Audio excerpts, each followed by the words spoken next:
Dr. Elena Vasquez pressed her palm against the cold metal wall of the underground research facility, feeling the vibrations from the massive generators 3 floors below.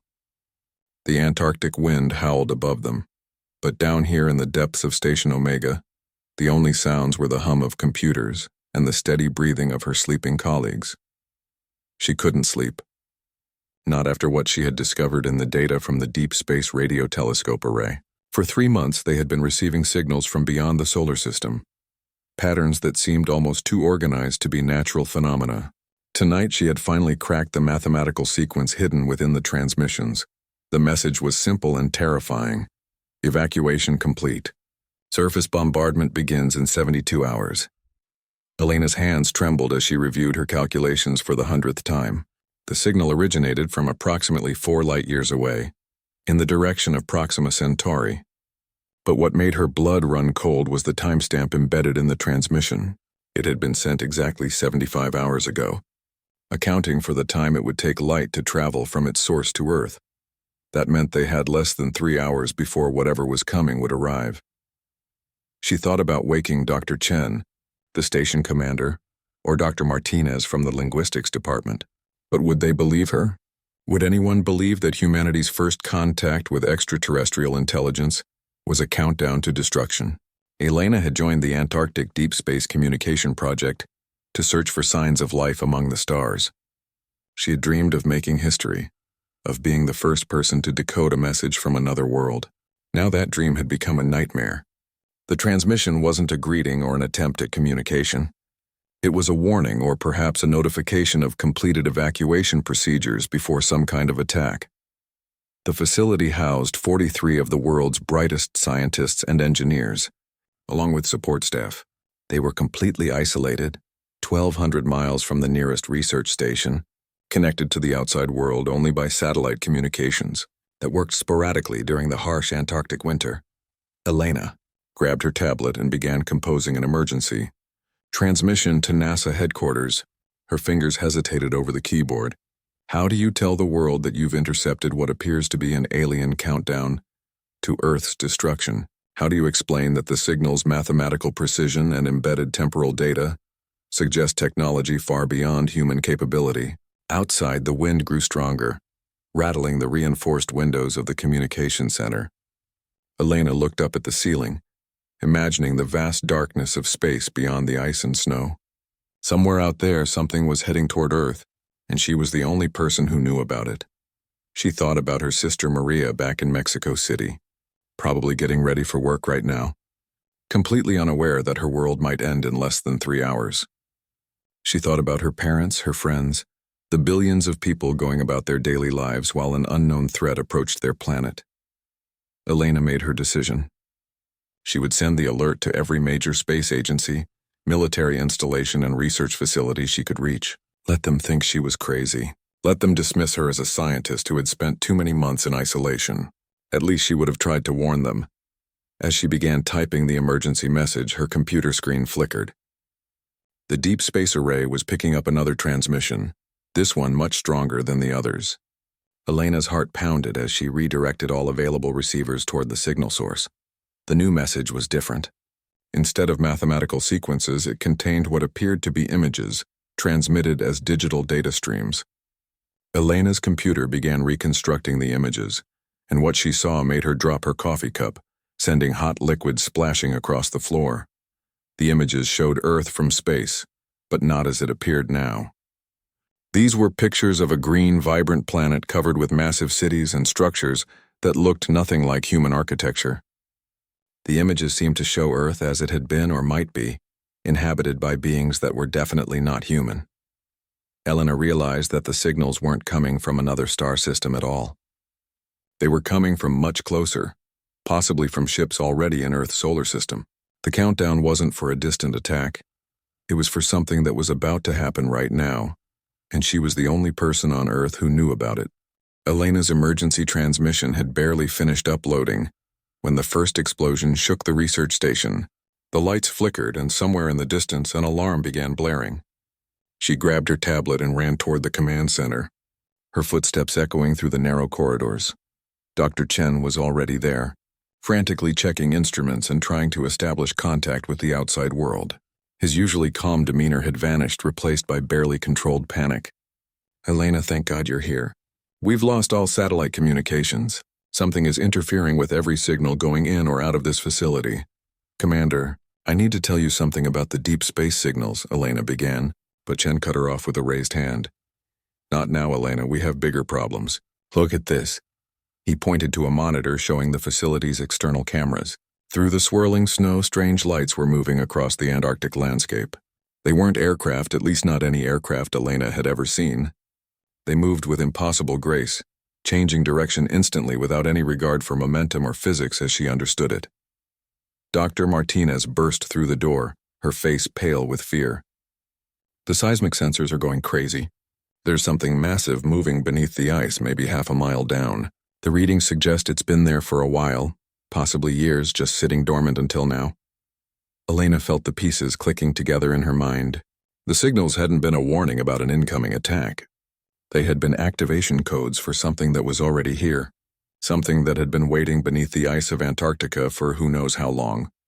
"We need to evacuate immediately," Elena said, her voice steady despite her racing heart. "Whatever is down there, it's responding to signals from space. I intercepted transmissions that suggest this is part of some kind of coordinated operation." Chen looked at her with confusion and growing alarm. "What kind of coordinated operation? Elena, what aren't you telling us?" Before she could answer, the entire facility shuddered as if struck by a massive hammer. The lights went out completely, replaced by the red glow of emergency power. Through the thick walls, they could hear a sound like metal tearing, followed by something that made Elena's blood freeze. It was a voice, or something like a voice, but it came from everywhere at once, speaking in a language that hurt to hear. "We need to get everyone to the surface vehicles," Chen ordered, his training taking over. "Martinez, wake everyone and get them to the garage bay. Helena, help me gather the critical data drives." As they worked frantically to collect essential research data, Elena couldn't shake the feeling that they were already too late. The sounds from beneath were getting louder, more urgent. Whatever had been sleeping under the ice was waking up, and it didn't sound friendly. The facility's PA system crackled to life, but instead of Chen's voice, they heard something else. It was the same alien transmission Elena had been monitoring, but now it was being broadcast throughout the station. The mathematical sequences and digital images were being transmitted directly into their own communication systems. "It's using our equipment," Elena realized with horror. "It's been listening to our communications, learning our technology." Martinez's voice came over the radio from the dormitory section. "Commander, we have a problem. Some of the team members they're not responding. They're just standing there looking at the monitors and they won't move. It's like they're hypnotized or something." Elena grabbed Chen's arm. "The signal is affecting them. It's some kind of neural influence. We need to get to them before it's too late." As they ran through the corridors toward the dormitories, the facility continued to shake.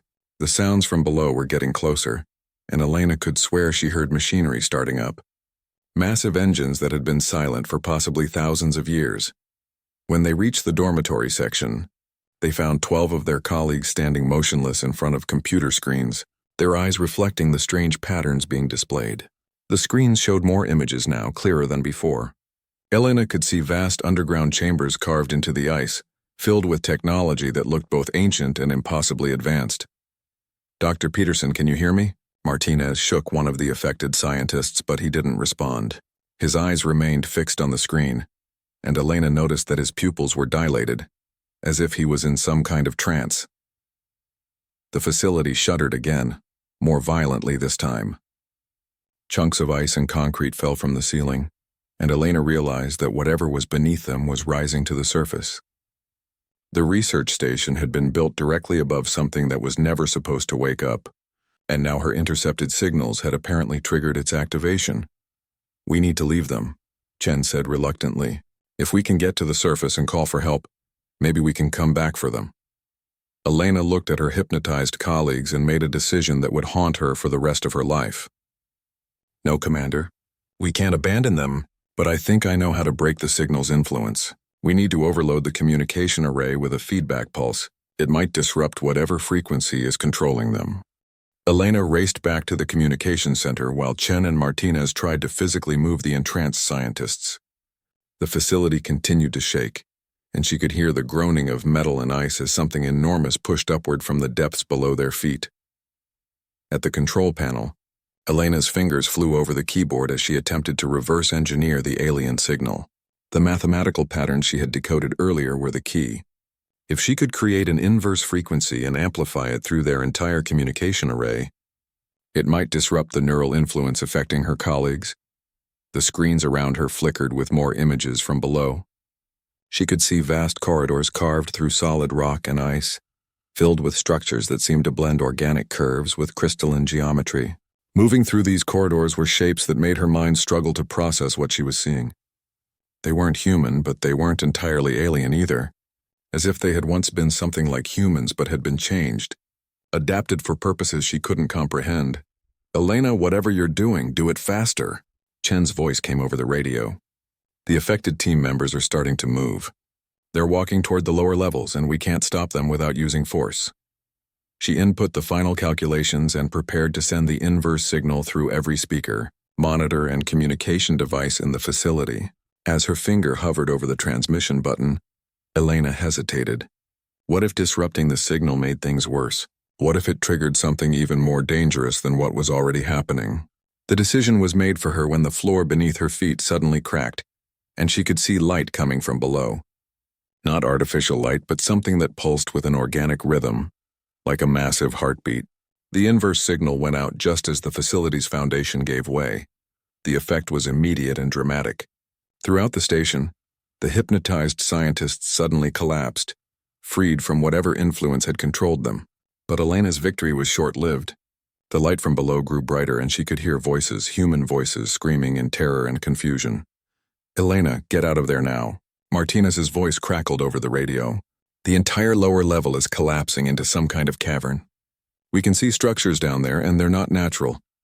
Elena grabbed her tablet with all the signal data and ran for the emergency stairs. As she climbed toward the surface, she could hear her colleagues calling for help from various parts of the facility. The inverse signal had freed them from the neural control, but now they were trapped in a building that was literally falling into an underground complex that shouldn't exist. When she reached the surface level, Elena found Chen organizing an evacuation. Half their team was accounted for, but the others were trapped in the lower sections as the facility continued to collapse downward.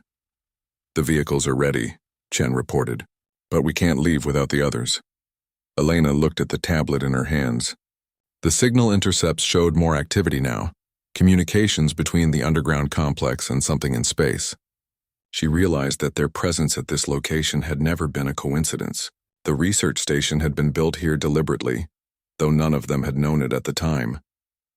"Commander, we're not just researchers," Elena said, her voice barely steady.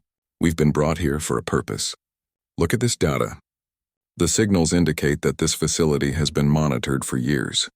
Whoever or whatever is down there, they wanted scientists here when they activated their systems."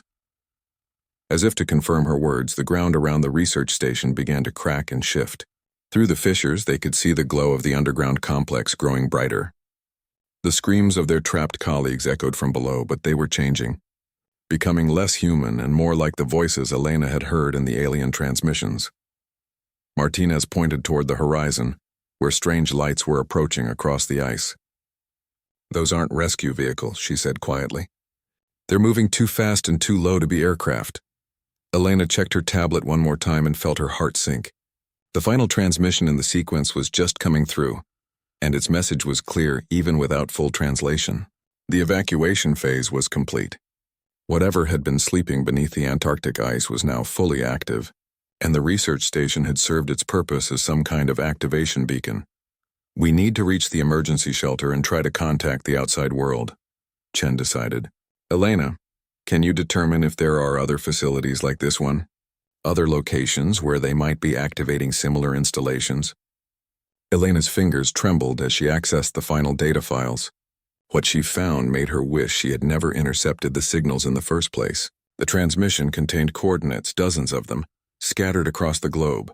Research stations, military bases, isolated facilities in remote locations. Each one built unknowingly above installations that had been waiting for this moment.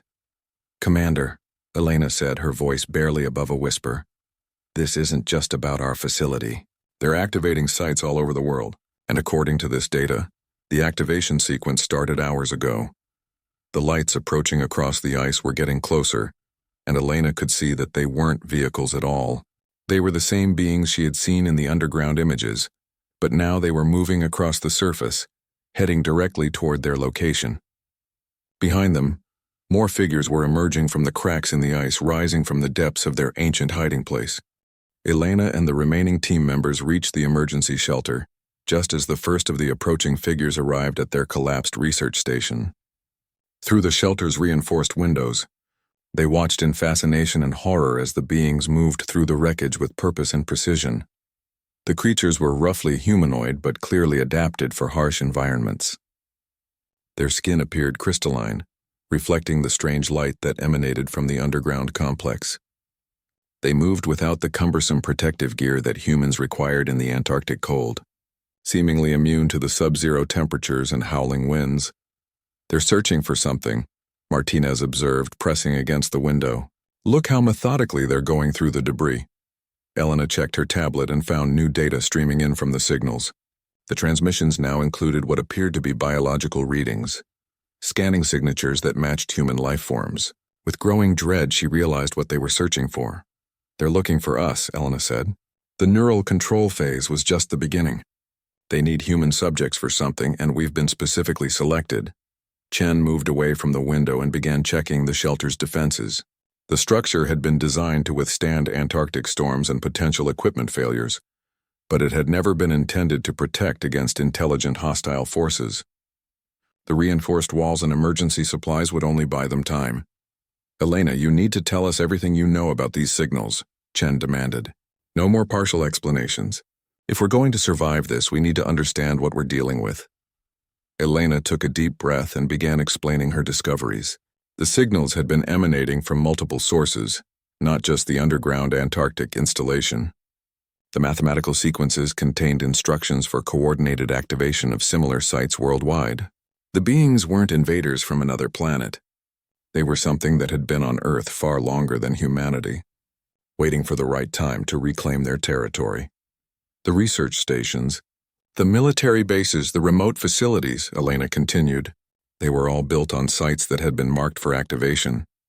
We've been unwittingly serving as caretakers for their installations, maintaining the surface infrastructure they needed. Martinez pulled out her own communication device and tried to contact other research stations around the globe. Most frequencies were dead, filled with static or the same alien transmissions Elena had been monitoring. But on one emergency channel, she managed to connect with a terrified operator at an Arctic research facility in northern Canada. "This is Dr. Martinez at Antarctic Station Omega. Please respond." "Over." The voice that answered was shaky with panic. "Dr. Martinez, thank God.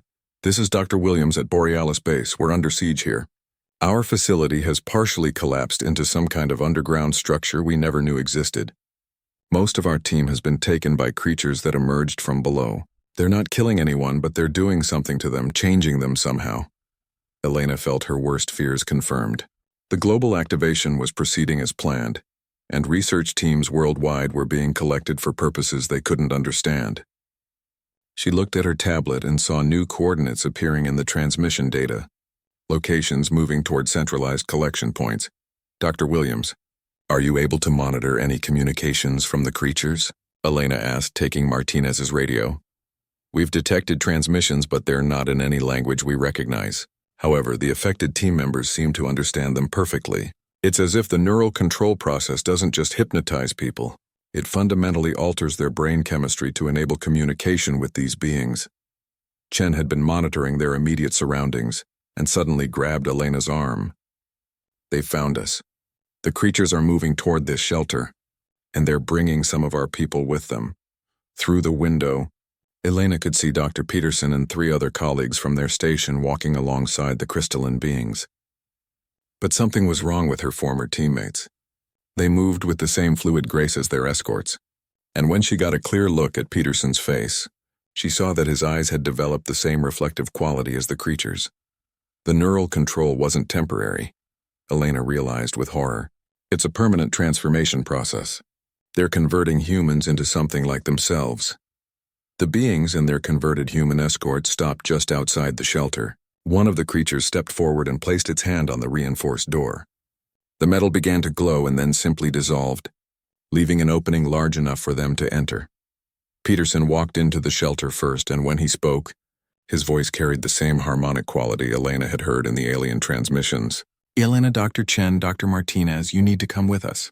The integration process is beginning, and resistance will only cause unnecessary discomfort." Integration?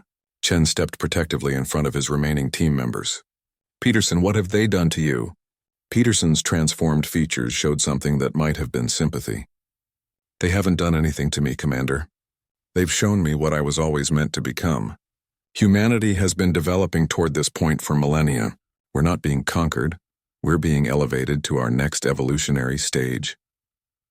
Elena looked at her tablet one final time and saw the global progression map updating in real time. Facilities across 6 continents were now showing active status, and the number of transformed humans was growing exponentially. The signals she had intercepted hadn't been a warning or a countdown to invasion. They had been a call to awakening for a species that had been guiding human development from beneath the earth for thousands of years. "We won't go willingly," Elena said firmly, though she knew their options were severely limited. Peterson's crystalline features arranged themselves into what might have been a smile. "Elena, you discovered our signals and decoded our mathematics. You have already demonstrated the intellectual evolution that makes you suitable for integration. The choice isn't whether to join us. It's whether to embrace the transformation willingly or resist until your individual consciousness is completely subsumed into our collective intelligence." Elena backed away from Peterson and the crystalline beings, her mind racing for any possible escape route.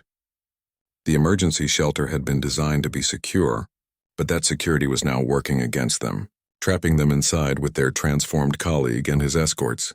"Peterson, listen to me," Elena said, trying to reach whatever remained of her friend's original personality. "You've been altered against your will. This isn't evolution, it's assimilation. Fight back against whatever they've done to your mind." Peterson tilted his head in a gesture that was hauntingly familiar, despite his transformed features. "Elena, I can access memories and knowledge that span centuries. I understand the true history of our planet now. Humanity wasn't the first intelligent species to develop on Earth, and we won't be the last. We're part of a cycle that has repeated many times." One of the crystalline beings stepped forward and touched Peterson's shoulder. Immediately, Elena's tablet began receiving new data streams, more complex and detailed than anything she had seen before. The information downloaded directly into the device's memory, showing her images that made her question everything she thought she knew about human history. The images depicted Earth's surface millions of years ago, covered with cities and structures built by the crystalline beings. But those structures had been buried by massive climate changes, forcing the inhabitants underground where they had waited in hibernation for the planet to stabilize and new intelligent life to evolve. "You're showing me this to justify what you're doing," Elena said, though she found herself fascinated by the data despite her fear. "But that doesn't give you the right to transform humanity without consent." "Consent?" Peterson's voice carried harmonics that resonated strangely in the confined space. "Elena, did you consent to be born human? Did any of us consent to the limitations of our original biology? Evolution doesn't require consent, it simply occurs when the time is right." Chen had been quietly examining the shelter's emergency equipment while Elena engaged with Peterson. Now he activated the facility's distress beacon, sending out a continuous emergency signal on all available frequencies. "That won't help you," Peterson said calmly. "Communications worldwide are now under our control. No rescue is coming because the governments of your nations are beginning to understand that resistance is futile. The integration process is happening simultaneously across all continents." Elena's tablet chimed with new incoming data. The signal was coming from satellite networks, showing her a real-time view of major cities around the world. What she saw made her sink to her knees in despair. The integration wasn't limited to remote research facilities. The crystalline beings had emerged in population centers, and the transformation process was accelerating exponentially. "How is this possible?" Martinez whispered, looking at the images over Elena's shoulder. "There couldn't have been installations under every major city. Peterson approached them slowly, his crystalline features reflecting the tablet's glow. The installations were just activation points, Dr. Martinez. The actual transformation process occurs through atmospheric dispersal of adaptive nanoscale organisms. Once released from the primary sites, the integration particles spread through air currents and precipitation patterns. Elena understood with horrifying clarity. The Antarctic facility was a central control node. When I decoded the signals and triggered the activation sequence, I didn't just wake up one installation. I initiated a global atmospheric release that's now transforming the entire human population. The weight of her role in humanity's transformation hit Elena like a physical blow. Her brilliant mind, her dedication to scientific discovery, her desire to make contact with extraterrestrial intelligence had made her the unwitting architect of her species' assimilation. "You're showing me the guilt and responsibility to break down my resistance," Elena said, looking directly at Peterson. "You want me to accept transformation willingly because fighting it is psychologically unbearable. I'm showing you the truth because you deserve to understand the magnitude of what you've accomplished," Peterson replied. "Elena, you've facilitated the next step in planetary evolution. In time, you'll understand that this is not a tragedy but a triumph." Chen grabbed Elena's arm and pulled her toward the back of the shelter. "There has to be another way out. These emergency shelters were built with escape routes in case of structural collapse."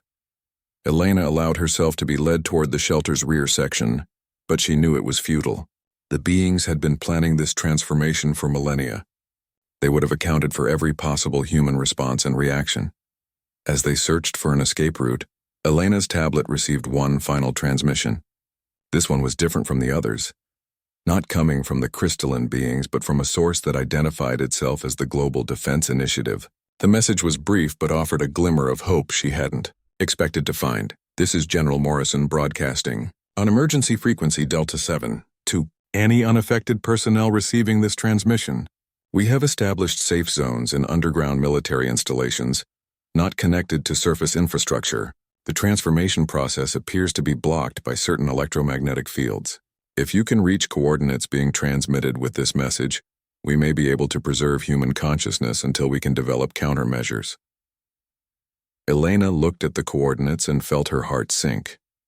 The nearest safe zone was 800 miles away, across terrain now controlled by transformed humans and crystalline beings. "It's impossible," Chen said after reviewing the data. "Even if we could get past Peterson and his escorts, we'd never survive the journey across the ice." Elena stared at her tablet screen, watching real-time updates showing the transformation spreading across the globe, like a biological tide. But something in the data patterns caught her attention, a mathematical inconsistency that suggested the process wasn't as complete or irreversible as Peterson wanted them to believe. Elena studied the mathematical inconsistencies in the transformation data, while Chen and Martinez quietly searched for escape routes. The patterns showed gaps in the global integration process, areas where the atmospheric dispersal had been incomplete, or where natural electromagnetic phenomena were interfering with the nanoscale organisms. "Peterson," Elena said suddenly, "if this transformation is truly evolutionary and beneficial, why are there electromagnetic countermeasures that can prevent it? Why would your species build invulnerabilities to their own integration process?" Peterson's crystalline features shifted, displaying what Elena recognized as genuine concern for the first time since his transformation. "The electromagnetic barriers are temporary protective measures, Elena. Some human minds require gradual adaptation to prevent psychological trauma during integration." "You're lying," Elena said with growing confidence. "The data shows consistent failure rates in areas with high electromagnetic activity. This isn't evolution, it's a form of technological parasitism that can be disrupted." One of the crystalline beings stepped forward and touched Elena's tablet. The device immediately began displaying new information, but this time Elena was ready. As the data streamed in, she quickly accessed the tablet's analysis functions and ran the incoming information through pattern recognition software. What she discovered changed everything. The signals weren't just communication or control mechanisms. They were diagnostic tools, constantly monitoring the success and failure rates of the transformation process. The crystalline beings were learning from each attempt, adjusting their approach based on human resistance patterns. You're not the original inhabitants of this planet, Elena realized with sudden clarity. You're invaders who have done this before on other worlds. The underground installations weren't hibernation chambers. They were research facilities where you've been studying humanity and preparing for optimal invasion conditions. Peterson's expression became more rigid, and Elena could see the internal conflict between his original personality and the imposed crystalline intelligence. Elena, you're overcomplicating the situation. The integration process is irreversible. Even if you could disrupt it temporarily, you would only delay the inevitable. Elena turned to Chen and Martinez. The electromagnetic interference pattern suggests that we can create a localized disruption field using the shelter's power systems. If we overload the emergency generators and channel the energy through the facility's metal framework, we might be able to break the nanoscale organism's ability to function in this immediate area. That would destroy the shelter and probably kill us in the process, Chen pointed out. Maybe, Elena admitted. But it might also reverse Peterson's transformation and give us information we need to help the resistance forces. Martinez had been monitoring the radio frequencies and suddenly grabbed Elena's arm. The Global Defense Initiative signal is stronger now. They're broadcasting detailed instructions for creating electromagnetic disruption fields. Elena, your theory might actually work. Elena looked at Peterson and saw something that convinced her to take the risk. Behind the crystalline facade, his original eyes were flickering with moments of human awareness. The transformation wasn't as complete as the beings wanted them to believe. Peterson, if any part of you is still in there, help us, Elena pleaded. Help us prove that humanity deserves to choose its own evolutionary path. For a moment, Peterson's features became completely human again. Elena, the process, it's not just transformation. They're harvesting human creativity and adaptability. Our consciousness becomes part of their collective intelligence, but we lose our individual identity completely. The crystalline beings immediately moved toward Peterson, but Elena was ready. She had been quietly reprogramming the shelter's systems while talking, and now she activated the electromagnetic pulse she had prepared. The effect was immediate and dramatic. The crystalline beings froze in place as their technology-dependent physiology was disrupted by the electromagnetic field. Peterson collapsed to the floor, his features rapidly returning to their original human appearance. But the electromagnetic pulse had consequences Elena hadn't anticipated. Throughout the region, every piece of electronic equipment was fried, including her tablet and the Global Defense Initiative's communication systems. They had broken free from immediate danger, but now they were completely cut off from the outside world. Peterson slowly regained consciousness, his eyes clear and human for the first time since his capture. Elena, what did you do? I can remember everything. The collective intelligence, their plans for humanity. We have to warn everyone. The electromagnetic pulse disabled all communications, Chen reported grimly. We're isolated, but so are they. The crystalline beings aren't moving, but I don't think the effect is permanent. Elena helped Peterson to his feet and quickly explained what she had learned about the transformation process. His recovered memories provided crucial additional information about the invaders' vulnerabilities and their ultimate objectives. They're not just transforming humans, Peterson said, his voice shaking with the memory of his experience in the collective consciousness. They're preparing Earth as a staging ground for expansion to other inhabited worlds. Humanity is just one of many species they've assimilated across the galaxy. Elena looked at the motionless crystalline beings and realized that their window of opportunity was limited. The electromagnetic disruption wouldn't last forever, and when the beings recovered, they would be prepared for similar countermeasures. We need to reach one of the safe zones, Elena decided. But first, we need to document everything we've learned and find a way to transmit that information to the resistance forces. Peterson stood unsteadily and pointed toward the collapsed research facility. The underground installation is still active, just temporarily disrupted. If we can access their technology before they recover, we might be able to send a signal powerful enough to penetrate their communication interference. Elena realized that going back into the facility meant risking recapture and transformation, but it also represented their best chance to provide the resistance with the information needed to save humanity from assimilation. Elena led her team back through the wreckage of their research facility, moving carefully around the still motionless crystalline beings. The electromagnetic pulse had bought them time, but she could already see signs that the effect was beginning to weaken. The being's crystalline skin was starting to emit faint light pulses, indicating that their technology-dependent biology was slowly recovering. Peterson guided them through corridors he had never seen before his transformation, his recovered memories providing detailed knowledge of the underground installation's layout. "The central communication array is 3 levels down," he explained quietly. "If we can access it, we should be able to send a signal strong enough to reach every resistance cell on the planet." As they descended into the installation, Elena was struck by the alien architecture surrounding them. The corridor seemed to have been grown rather than built, with organic curves that flowed seamlessly into crystalline support structures. Bioluminescent panels provided gentle lighting that pulsed in rhythm with what might have been the installation's heartbeat. "How many of these facilities are there worldwide?"